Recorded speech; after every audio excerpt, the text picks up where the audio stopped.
ఆ పాస్టర్ చేసిన ఓవర్ యాక్షనే వాస్తవంగా ఎస్సీ ఎస్టీ కేసు ఇక్కడ దాకా రావడం కారణమైంది. ఓ మంచి పని జరిగింది.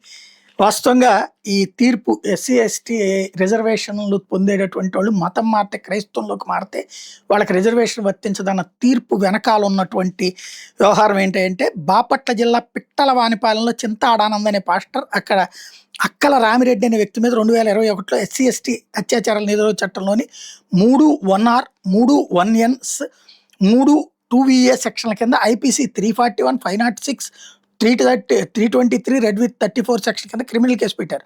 తను గ్రామంలో పాస్టర్గా విధులు నిర్వర్తిస్తుండగా ఆదివారం ప్రార్థనలో ఉండగా రామిరెడ్డి తన మీద దాడి చేశారని ఆరోపించారు. పలుసార్లు దాడికి పాల్పడ్డారని, చంపుతానని తన కుటుంబాన్ని బెదిరించారని, కులం పేరుతో దూషించారని చెప్పుకొచ్చారు. అసలు సీను ఇక్కడే ఉందన్నమాట. ఈ కేసులో ఈ కేసులో దర్యాప్తు పూర్తయి ఛార్జ్షీట్ దాఖలైంది. తన మీద కేసును కొట్టేయాలని కోరుతూ రామిరెడ్డి హైకోర్టును ఆశ్రయించారు. తన మీద ఎస్సీ ఎస్టీ చట్టం కింద ఎఫ్ఐఆర్ నమోదు చేయడం చట్టవిరుద్ధం అని చెప్పారు. ఫిర్యాదు చింతాడానంద్ క్రైస్తవంలోకి మారారని, పాస్టర్గా పనిచేస్తున్నారని, ఎస్సీనని చెప్పుకోవడానికి వీల్లేదని చెప్పారు. హిందూ మతాన్ని ఆచరించే వ్యక్తిని తప్ప మరెవరిని ఎస్సీగా పరిగణించడానికి వీల్లేదని 1950 నాటి రాజ్యాంగ ఉత్తర్వులు ఎస్సీ విషయాన్ని స్పష్టంగా చెప్తున్నాయని పేర్కొన్నారు. అయితే ఆనంద్ తదితర ప్రతివాదులు మాత్రం కేసు దర్యాప్తు పూర్తయిందని 10 మంది సాక్షుల వాంగ్మూలాలతో ఛార్జ్షీట్ వేశారని చెప్పారు. ఆనంద్ ఎస్సీ అని, హిందూ మాదిక్ కులానికి చెందిన వారిని పిట్టలవానిపాలెం తహసీల్దార్ కుల ధృవీకరణ పత్రం ఇచ్చారని, ఆనంద్కి ఎస్సీ ఎస్టీ చట్టం రక్షణకు లేరని వాదించారు. హైకోర్టు స్పందిస్తూ ఆయన క్రైస్తవంలోకి మారాక ఆయన కుల ధృవీకరణ పత్రం రద్దు చేయనంత మాత్రం ఎస్సీ ఎస్టీ చట్టం కింద ఆయనకు రక్షణ లభించదని తేల్చి చెప్పింది. రామిరెడ్డి మీద అభియోగాలను కొట్టేస్తూ న్యాయమూర్తి జస్టిస్ ఎన్ హరినాథ్ తీర్పు ఇచ్చారు. దీన్ని పాస్టర్ సుప్రీంకోర్టులో సవాల్ చేశారు.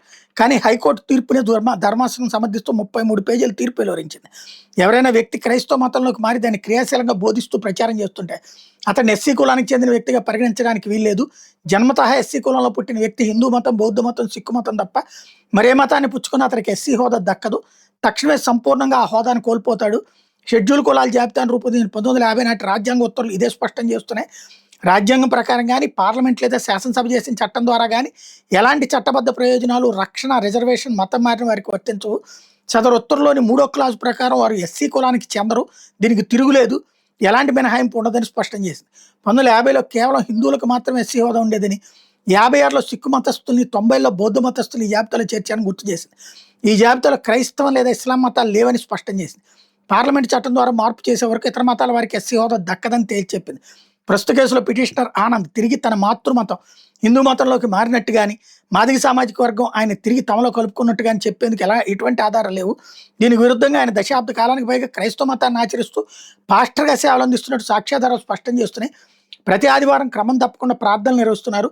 దాడి జరిగినట్టు చెప్తున్న రోజును కూడా తాను ఒక ఇంట్లో ప్రార్థన సమావేశం నిర్వహిస్తున్నట్టు స్వయంగా అంగీకరించారు. ఈ వాస్తవాన్ని పరిశీలిస్తే దాడి జరిగే నాటికి ఆయన క్రైస్తవుడేననే విషయంలో ఎటువంటి సందేహానికి తావులేదు అని సుప్రీంకోర్టు ధర్మాసనం తేల్చి చెప్పింది. పాస్టర్గా బాధ్యతలు నిర్వర్తిస్తున్న వ్యక్తికి ఎస్సీ హోదా వర్తించదని, తద్వారా అట్రాసిటీ చట్టం కింద రక్షణ పొందే అర్హత ఉండదని తేల్చి చెప్పింది. క్రైస్తవ మతం కుల వ్యవస్థను అంగీకరించదు. అందరూ క్రీస్తునందు సమానమే. అక్కడ ఎవరిని యూదులుగానో, అన్యులుగానో, దాసులుగానో చూడరు.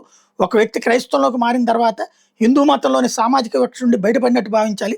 అటువంటి పరిస్థితుల్లో ఎస్సీ ఎస్టీ చట్టం కింద రక్షణ కోరడం చెల్లదని స్పష్టం చేసింది. ఆంధ్రప్రదేశ్ సాంఘిక సంక్షేమ శాఖ 1977 ఆగస్టు 30ని జారీ చేసిన జీవో 341ని కూడా ధర్మాసనం విశ్లేషించింది. ఈ జీవో ద్వారా మతం మారిన ఎస్సీలకు కొన్ని సంక్షేమ పథకాలు అందుతాయని, అయితే రిజర్వేషన్లు, అట్రాసిటీ చట్టం రక్షణ వంటి చట్టపరమైన ప్రయోజనాలు అందవని తేల్చి చెప్పింది. రాష్ట్ర ప్రభుత్వ కార్యనిర్వాహక ఉత్తర్వులు ఎప్పటికీ రాష్ట్రపతి ఉత్తర్వులు లేదా పార్లమెంట్ చట్టాలను లేవని తేల్చి చెప్పింది. ఆంధ్రప్రదేశ్ హైకోర్టు తీర్పును సమర్థిస్తూ పిటిషన్ కొట్టేస్తున్నట్టు ప్రకటించింది. ఇదే సందర్భంలో 2021 నుంచి న్యాయ పోరాటం చేస్తున్నాను, నాతో పాటు కుటుంబ సభ్యులు 5గురి మీద అన్యాయంగా అట్రాసిటీ కేసు పెట్టారు. హైకోర్టు ఇచ్చిన తీర్పుని సుప్రీంకోర్టు సమర్థించడంతో పాటు 5 ఏళ్ల తర్వాత కేసు కొట్టేయడం ఎంత ఆనందాన్ని ఇచ్చింది. వైసీపీ ప్రభుత్వం అప్పటి ఎస్సీ కమిషన్ చైర్మన్ మొదలుకొని తాడేపల్లి నేతల వరకు ఈ కేసులో మమ్మల్ని అక్రమంగా ఇరికించారు. రాజకీయపరమైన కారణాలతో నా మీద తీవ్ర ఒత్తిడి ఇచ్చిన కోర్టుల్ని నమ్ముకున్నాను. అంతిమంగా న్యాయమే గెలిచిందంటూ పిటిషనర్ చెప్పుకొచ్చారు.